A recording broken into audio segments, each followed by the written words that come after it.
নমস্কার, আমি মহুয়া খান চৌধুরী, আমি নিউট্রিশনিস্ট আরামবাগ থেকে বলছি। তো আজ আমাদের কাছে একজন গেস্ট আসছেন, ওনার পরিচয় জেনে নিই এবং কোথা থেকে আসছে ওনার মুখ থেকে আমরা শুনি। তো আসুন ম্যাডাম, বলুন আপনি কোনখান থেকে? আমি লিলুয়া থেকে আসছি, আমার নাম হচ্ছে পূজা দে, আমি এসছি আরামবাগে। ওকে, তো বলুন আপনি কিভাবে এখানে আসছেন? বা আমি এসছি আমার মানে শ্বশুরকে চিকিৎসা করাতে এসছিলাম, আচ্ছা। বাট তার আগে আমি এসছি আমার মাসি শাশুড়ির ছেলে, মানে মাসি শাশুড়ি মানে এখানে ট্রিটমেন্টে এসেছিল, মানে তার খুব মানে খুব প্রবলেম ছিল, তো তার সিরিয়াস কন্ডিশন ছিল, মানে তার এতটাই কন্ডিশন খারাপ ছিল ডাক্তার হাল ছেড়ে দিয়েছিল। তো সেই সূত্রে মাসি শাশুড়ি এখানে ট্রিটমেন্ট হয়, সে ভালো হয়ে গেছে।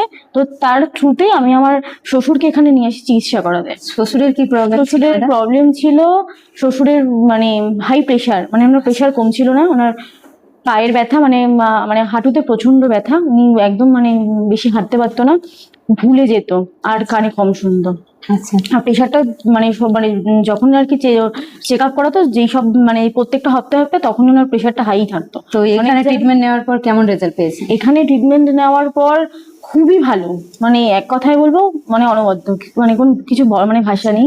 কেননা আমি যখন যাই, আমাকে যখন বলে যে আমার এই প্রবলেমটা ছিল, এখন আমি মানে সুস্থ আছি, আমার এই ব্যথাটা নেই, তারপরেতে যে মানুষ বসে খেতে পারতো না, আমি বিয়ের পর থেকে দেখে আসছি, সে চেয়ার টেবিলে বসেই খাবার খায়, আর সেই মানুষ এখন নিচে বসে মানে ভালোভাবে আর কি খেতে পারে, তার কোনো কষ্ট হয় না, তার হাঁটাচলা করতে এখন কোনো কষ্ট হয় না। সে ডিউটি জয়েন করেছে, মানে 6-7 মাস ধরে মানে বসেছিল সে মানুষ, আজকে এখন 2 সপ্তাহ হয়েছে সে ডিউটি জয়েন করেছে, সে ভালোভাবেই কাজে যাচ্ছে, আর সে সুস্থ আছে।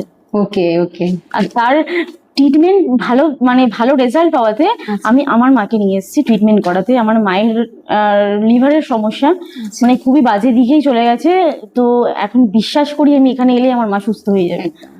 ব্যাস এটাই বলার আছে, যে আমি আমার মাকে এখানেই সুস্থ করতে পারবো, এই আমি খুবই বিশ্বাস করি ওকে এই ট্রিটমেন্টকে। তো আমরা আজ জানলাম ম্যাডামের মুখ থেকে যে আজ উনি ওনার শ্বশুরের ট্রিটমেন্ট করিয়ে এখান থেকে আরামবাগ আরোগ্যম ডিটক্সিফিকেশন সেন্টারে, তো সেইখানে কি পেয়েছেন, ওনার শ্বশুরের যে মিরাকেল রেজাল্ট দেখেছেন, তো ম্যাডাম ওনার মাকে নিয়ে আসছেন। ওনার ভরসা কি যে এইখানেই উনি সুস্থ হবে। তো সবাইকে শোনার জন্য অসংখ্য ধন্যবাদ। Thank you so much madam, thank you.